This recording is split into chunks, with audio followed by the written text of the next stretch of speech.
Hey, what's going on, everybody? Just a quick question. With I can't show right now. My wife is at nursing, so I know that was off topic. But hey, this is a just a conversation me and my wife was having just now. And with everything we hear, right, on both sides, the Republican and the Democrat side, right, you hear a lot of propaganda. I think that's the right word, right? And propaganda is basically to get people excited on one side or the other, right? But we know on one side, right, it's a conscious decision to limit diversity. We understand that. So the only way to change some of the maps and the guidelines is to win, right? This is what the Democrats want you to do. But for people, the American people, my wife a couple years ago, this had nothing to do with President Trump, Obama, nothing. One day we were in the car and she said, I changed my, what do you call that? Her registration. She said, I changed my voter registration. I said, why? She said, because I don't really feel like I fit on one side or the other.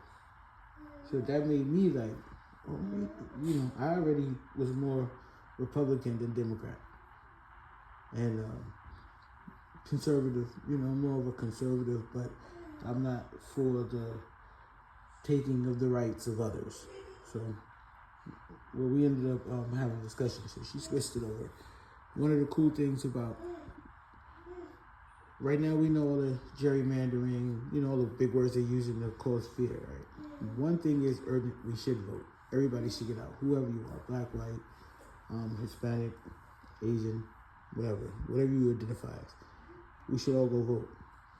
Now, the people that feel oppressed or ignored or unheard, excuse the little one, she's trying to watch TV. I'm trying to hurry up so she can watch her TV, so I don't make it long for that. Disenfranchised, right? If we all would all go to independent, right? What being an independent allows you to do is you can actually vote in each primary. That's not the only thing. The good thing about that is now we have control over the candidates.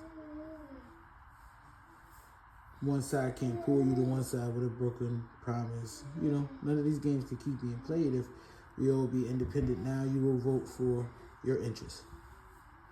See? Both sides gonna hate this, black or white, left or right, wherever you are, you will probably not like it. But we all crying about what can we do to stop what's happening. The Supreme Court told us. Basically, we're all at a point where we all could use what the knowledge God gave us. My wife, she was like, when I was telling her, about this, she was like, it was so long ago she didn't remember. But I remember because I mentioned it to some influential men, black, white, and, part of, I guess, men's ego, if somebody tells you something that they never heard before, especially if it's like, hey, my wife just told me this, they automatically don't believe it.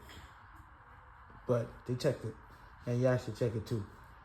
So how we're going to change the election is we're going to all change our status to independent. That's why the camera's not on me, because it should not be about none of us. It should be about the people. So once we all change it to independent, right, now we all go vote. Say we get 30% of the vote. We won the election. We determine who was the next candidate. Now, any promises that were made has to be made if they really want the vote of the disenfranchised, the unheard. Just take it out, y'all. Don't quote me, right? Because I know there's a whole lot of smart people. They got the big brains. I got the big brains too, but, literally, y'all, people, they checked it because they wanted to, I think it's called fact check. They was fact checking like, oh, that is true. And I'm sure if this becomes a movement, it'll be something that they change. But for this election of 2026, they can't change it by the time. But we all got enough change. If you haven't registered, go register. Register as an independent. Then do some research, right? But take control because the vote is on you.